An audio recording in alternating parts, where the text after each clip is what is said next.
Will you take part in my life, my love? That is my dream. Day 3, I guess. Today we fly.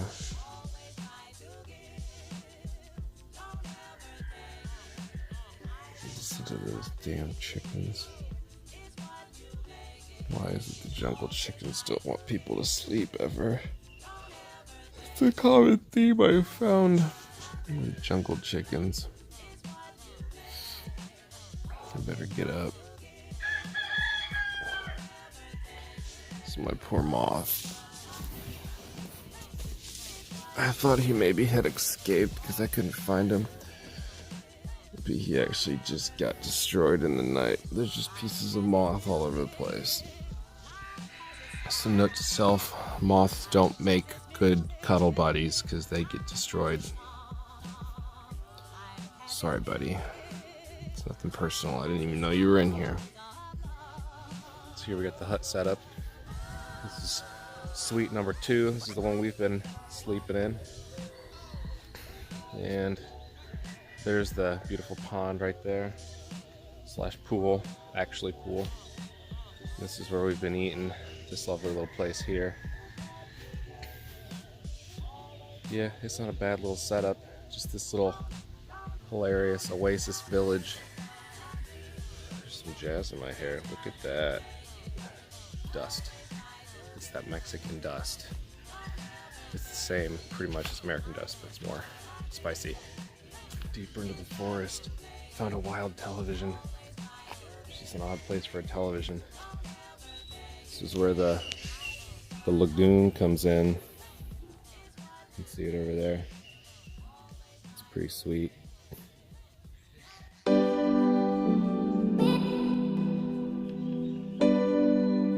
little doggy. You're the dirtiest thing on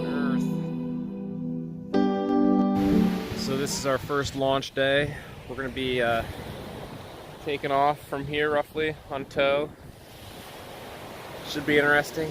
A little nervous about the landing, just to avoid all the boats and the waters, trees, buildings, people, sharp objects in the sand. Should be interesting. See what happens. It's a beautiful place though. Look at it.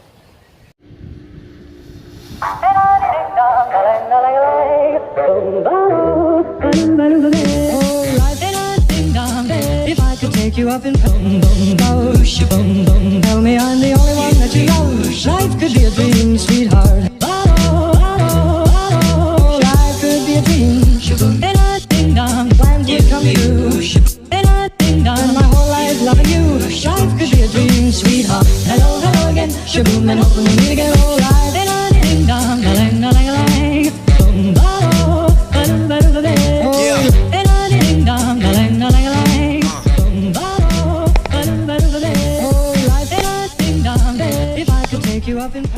So here guys, I'm just doing a asymmetrical collapse and trying to maintain the same direction course so that if for some reason that happens while I'm flying, I suppose.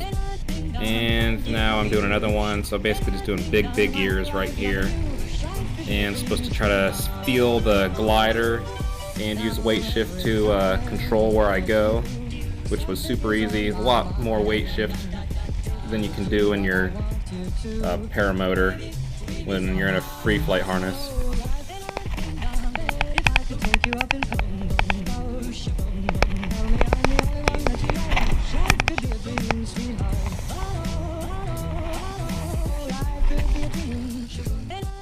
Alright, so for this one we're doing a full asymmetrical collapse, which is pulling all of the front A's on one side of the wing and then trying to maintain course. And this is just a repeat of that same exercise, but grabbing a little bit deeper into it so I get a little bit bigger collapse, as you can see. And just trying to maintain direction with weight shift.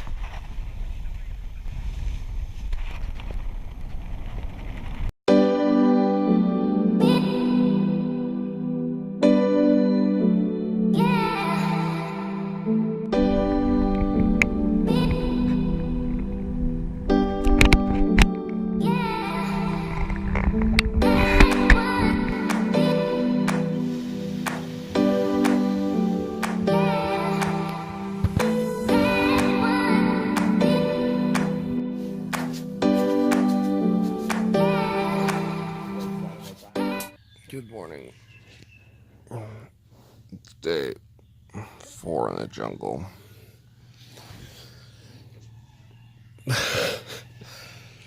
So hard to sleep in this place. My FEMA bed, yeah, pretty sure it's just a box spring. Somebody else must have got the mattress. It's not here.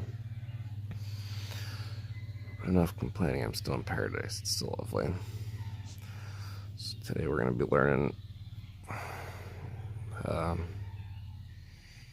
oh yeah, a bee stall. We're doing a bee stall, which sounds interesting. Alrighty, just making the hike to the beach for launching. Today I'm going to be flying a 24-meter Roadster that I borrowed from a buddy. Can't quite get enough elevation off the 22 Sirocco, so that's what I'm going to be flying today. Yesterday I was able to fly a 26-meter Spider for a flight, and I got a lot more elevation, so I had a lot more time to do all the maneuvers. So hopefully the 24-meter Roadster does the same trick today. We'll see how it goes. Just making our way there right now.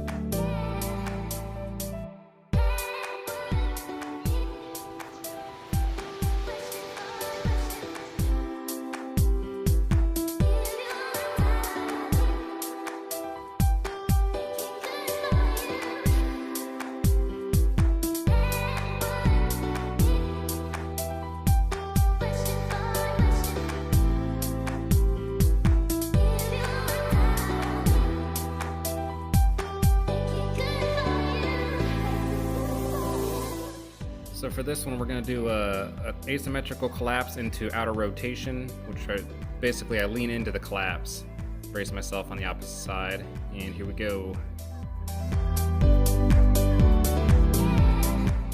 And that kind of sends you into a spiral, and then you just want to kind of control with opposite weight shift to try to stop yourself from the spiral, and then you let out your wing, let it reinflate so you can fly straight again.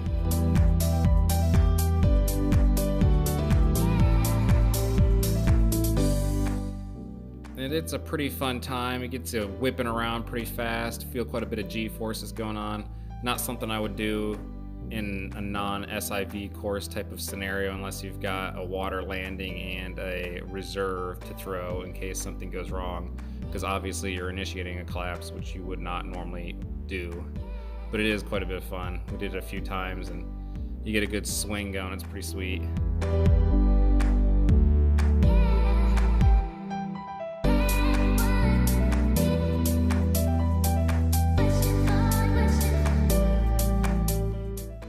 I'm just reaching up to grab all the bee lines to do a bee stall, which is a pretty docile move, really. I guess it's kind of hard on the glider, but luckily this wasn't my glider, so we did it a few times. It's pretty fun, just kind of slowly fall. It's pretty darn controlled. I mean, the wing never gets too crazy going, so it's pretty interesting.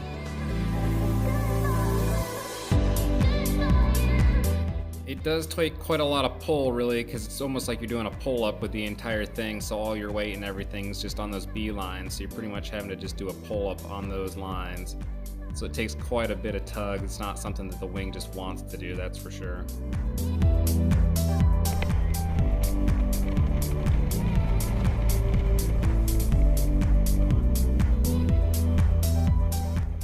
So this one coming up here is a pretty fun one.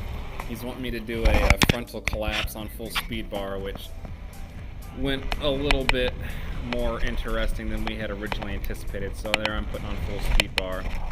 And as you can see, I started to spin. I grabbed the risers just in time to make it so it wouldn't do a twist. Not that it would have had I not, but it was pretty awesome and exciting. So after having done that one, he wanted me to do another frontal collapse, and I didn't do nearly as big a one because I thought I had done it too big before, so this little half-assed one there, just a little ditty there, but yeah. I think he thought I was more shook up about the maneuver than I actually was, but it was pretty fun all in all. So.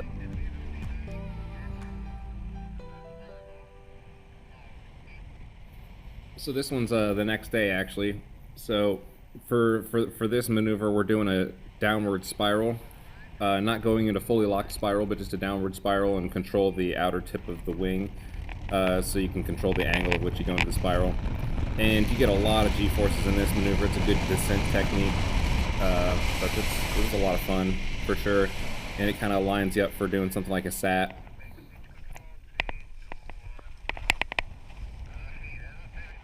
So just doing a repeat of the spiral again, just to get a real good feel of how to come out of it and drain off speed after exiting the spiral, and just doing pitch control afterward.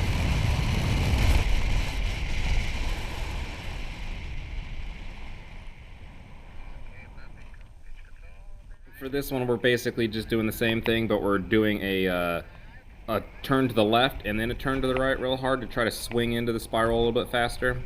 And that was pretty fun.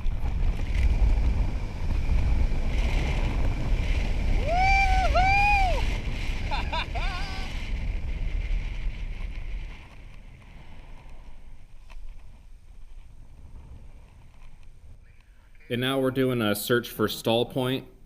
So basically you just take a wrap on the brakes and pull, and it gets really hard to pull. It's a lot harder to stall the glider than I had initially anticipated it would be.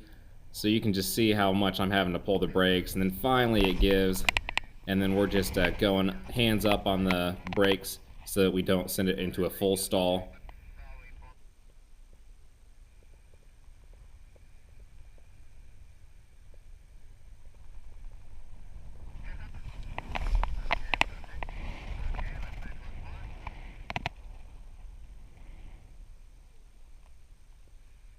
And he had me repeat the exercise a few different times just so I could really get a good feel for when the glider's about to stall.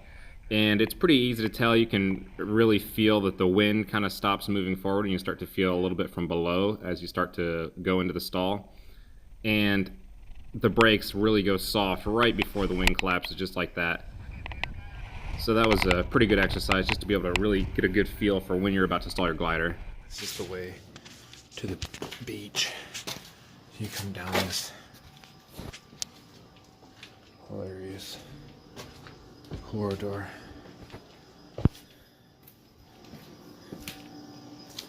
It's a very odd scenario. Big steps.